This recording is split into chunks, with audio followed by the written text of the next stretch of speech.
It's not about the president demanding that he extends his term in 2028. No. That's why he says a constitution. He says, it's not my job, I'm done. And he repeats it all the time.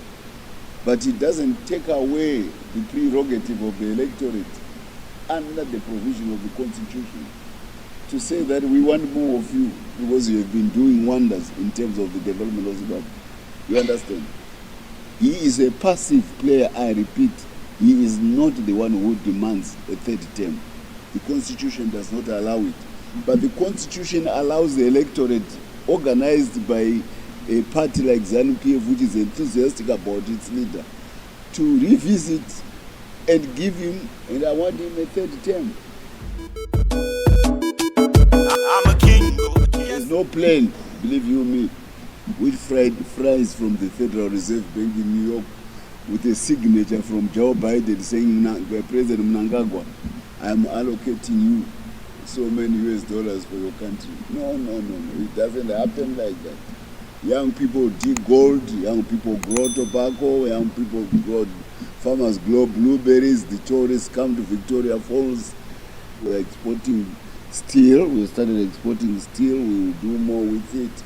So there is a Zimbabweans at work earning the US dollars, which this country is using as a transactional money. We are the most de-dollarized economy, and it has helped us because of that robustness of the economy to fight one of the worst scourges of hunger, which would have stalked this nation. Pam to President Mnangagwa, pam to his party for innovative solutions, pam to his government for effecting those solutions, and pam to our business community for responding to the challenge, and pam to our people who are the most organized society on the African continent for fighting the drought in an original manner. Why am I dwelling at this at length?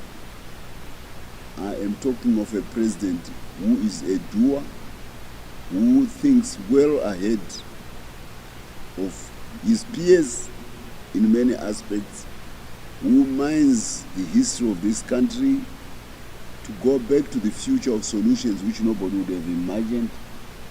A man who has scanned the resource capacity of Zimbabwe and is pulling from his head like rabbits solutions which always are a panacea to the challenges facing at a particular time. He is the ideological driver of ZANU-PF.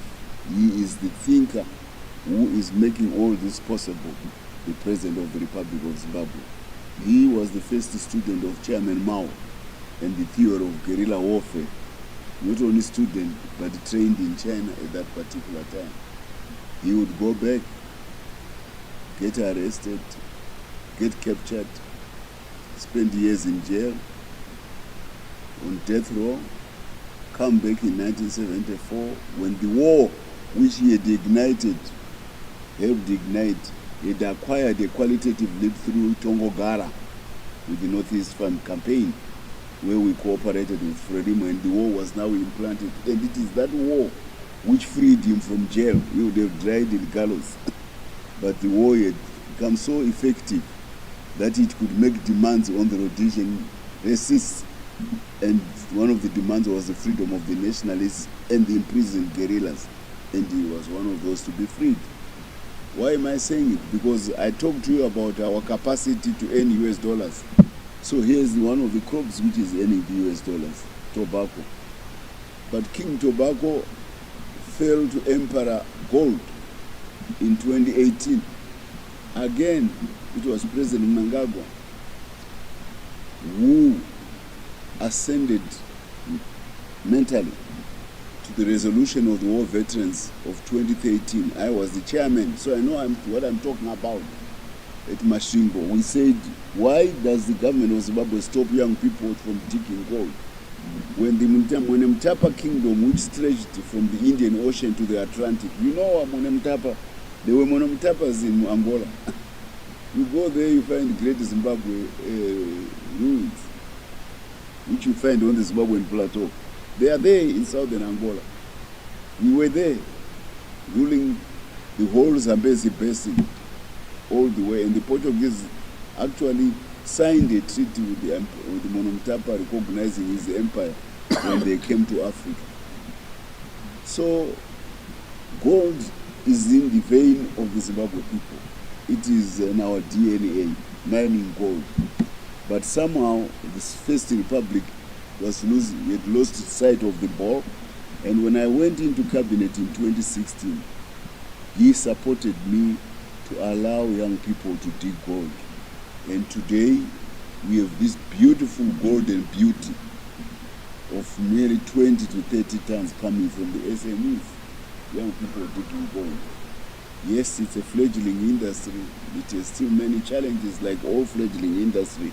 We can work upon it to raise the qualitative aspect in mining, but you can't doubt the quantitative dimension which it has.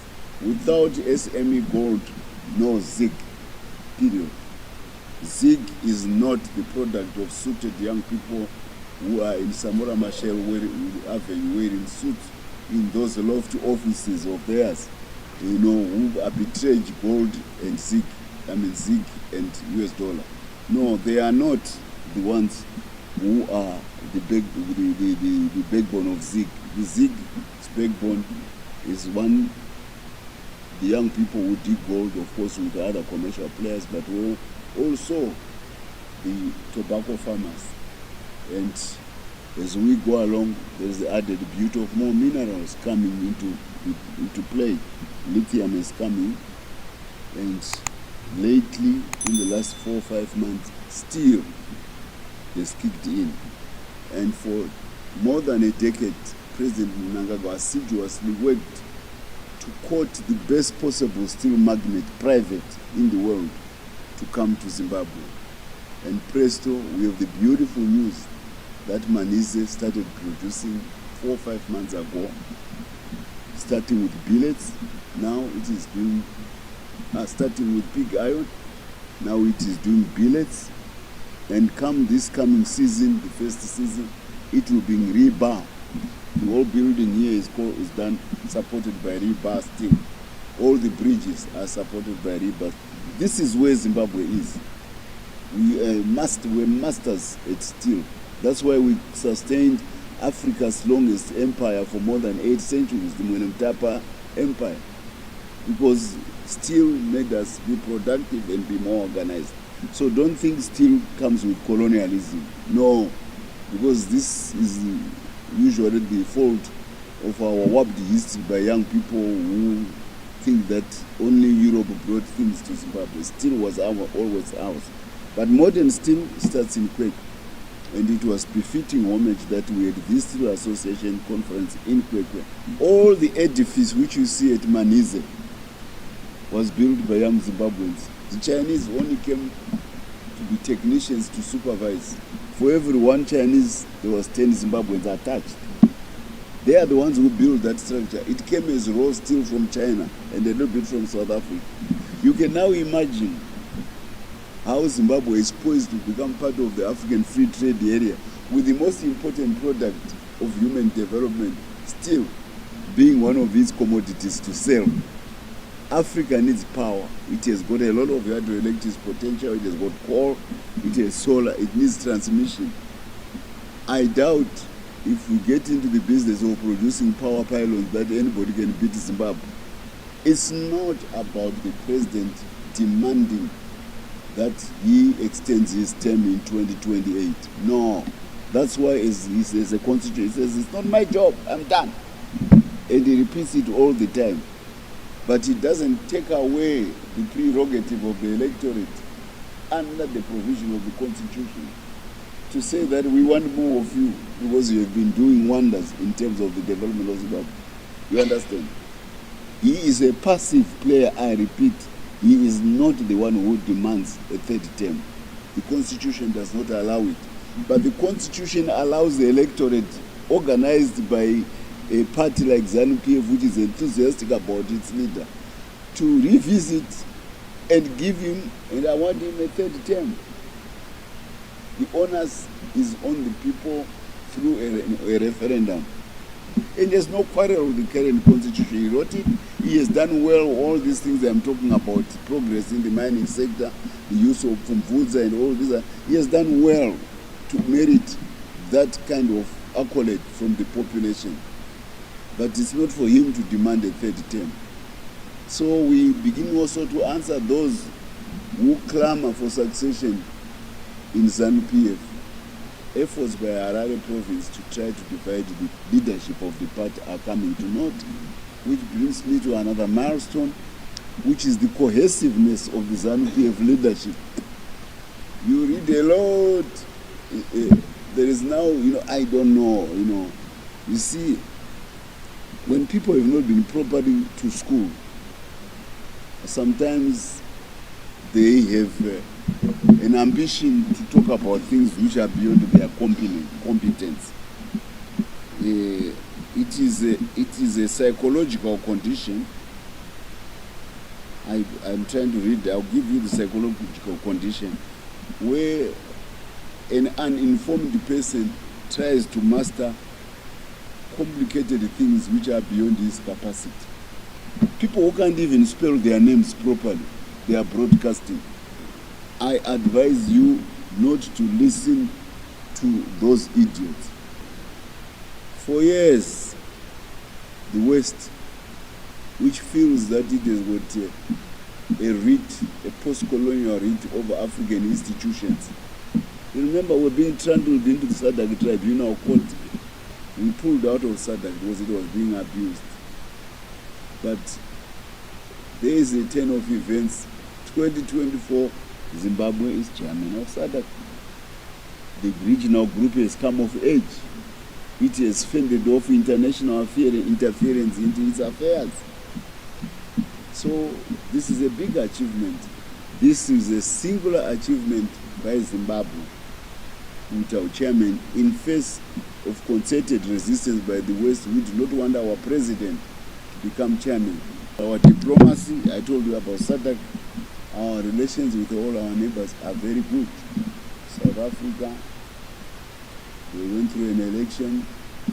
We are happy with the outcome. Our relations in South Africa are very solid. We are even now looking at cooperation in the steel sector because our steel sector is more advanced than theirs. I was told on good record by somebody who comes from a steel producing country, which is the best in the world, and from the foremost cradle of German steel industry in Dortmund. He's an old comrade from the war, a German guy who is also a friend of the president. He visited Masnise steel plant. Nothing in Europe compares to what Zimbabwe has done in Kamanisi. The horizontal integration of the steel plant and the vertical integration of the steel plant, and absolutely no emissions. The steam and the smoke is captured to produce a 70 megawatt power station in place, and the water is recycled before it is gone back to the Winyati River. He says there's nothing like this in Europe. By the way, there is an organization called NATO of peer countries who share experiences, even going to war in Ukraine, as countries, as a collective, to fight for a political cause. We never go for aggression against another. We defend ourselves. So if America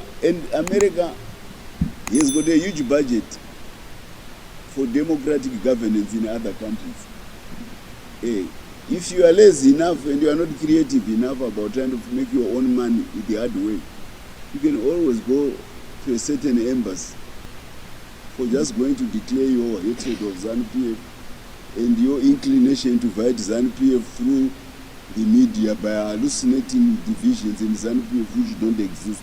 You get money for that. I'm a king, yes, I'm a king. I think I'm a king.